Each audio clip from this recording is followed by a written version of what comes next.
Welcome to The Tactician, I'm Gill. We've got a massive weekend of Ninja A-League Elimination Finals. The 4 teams involved we're going to have a look at today. Let's start off with Central Coast Mariners and some of the ways that they've found the back of the net this season.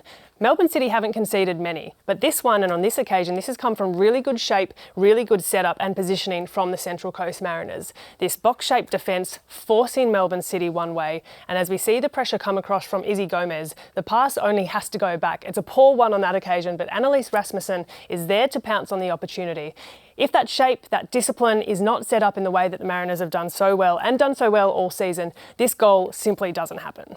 Another way the Central Coast have found goals this season is through really direct switches of play and moving the ball quickly. I love this shape, this switch of play, nice and wide, stretching the field, and what this really does is pull apart the Canberra United defence. Tiana Fuller, the 16-year-old, a real revelation this year for the Central Coast Mariners, just drifts off the shoulder of her defender. And what that does is put a little hesitation in the mind of the defensive shape. The ball gets sort of mucked around a bit, recycled, but still keep an eye on Fuller because this 16-year-old has the smarts just to hang off the shoulder of her defender, is there to pounce on the finish, and what a finish that one was. Similar approach to this one for the Mariners, this time a bit of a reverse angle and this time back at Canberra United's home ground. Watch the run here of Jade Pennick, the Englishwoman, because she tears up the middle of the field. It's Brooke Nunn there on the ball, but it's the run of Pennick that makes this difficult for Canberra. Pennick starts her run straight and then starts to pull out wide, which pulls apart this Canberra United defence. What that means is then she's got space to get the shot away inside, and she's certainly got the quality to find the back of the net with aplomb. Canberra have struggled to find the back of the net on a few occasions this season, but there was one game against the Central Coast Mariners where even though the Mariners got really good numbers behind the ball, you can see 7 players, bodies behind the ball, really good defensive work. But Maya Markovski, when she's got this kind of quality, this kind of tools in her locker, simply no goalkeeper is stopping that. What I do want to highlight though is the numbers, how quickly Central Coast get behind the ball, but undeniable on that occasion by Markovski. Well, while Canberra have had some goal-scoring difficulties, you cannot rest while a player of Michelle Heyman's quality is on the field. And what I really like about this, it's a direct run about Michelle Heyman. And as you can see, her defender knows she's there, so she's aware of Michelle Heyman's presence. But as play goes on, Michelle has the kind of quality, she's got the kind of awareness of the field that she can just float off the shoulder of her defender. The easiest finish she'll have all year, and she'll take that one every day of the week.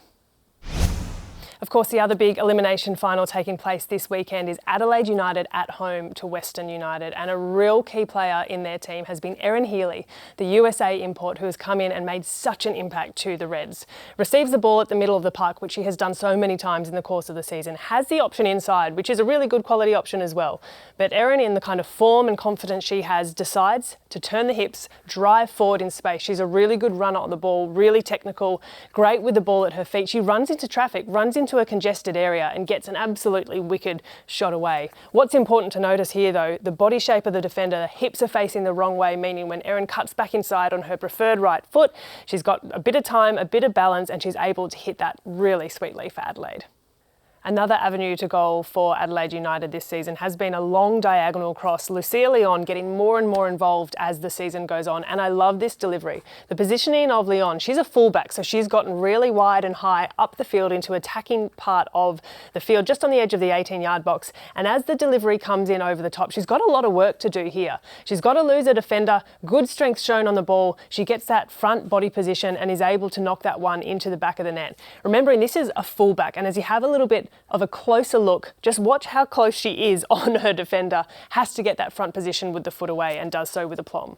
I really enjoy this finish from Adelaide United purely because of the work rate of one Dylan Holmes. You can see her circled, has her defender put into work, but what this run does by Dylan is completely move the defence and take the focus away from where the real danger lies. And that is, as we can see, right at the top of the box. It's Lucia Leon again, lurking. Her defender hasn't gone with her. So when that ball does come back, it's Dylan Holmes and the work of Dylan that's taken away any defenders. Lucia Leon can really stop, look, pick her moment and find a really neat finish for Adelaide.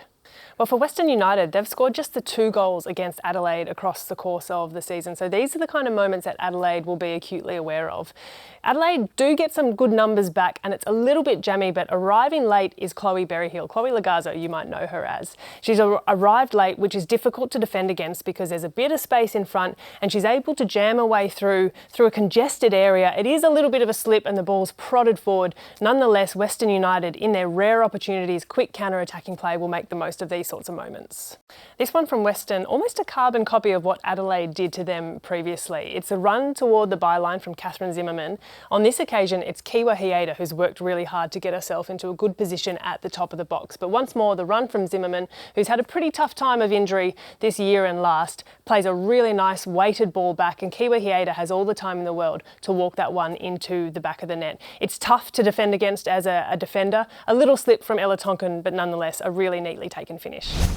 So 2 massive elimination games this weekend, both on Sunday. Central Coast Mariners at 2 p.m. against Canberra United, and then Adelaide United up against Western United at 4 p.m. Those games all on 10 Play and Paramount Plus.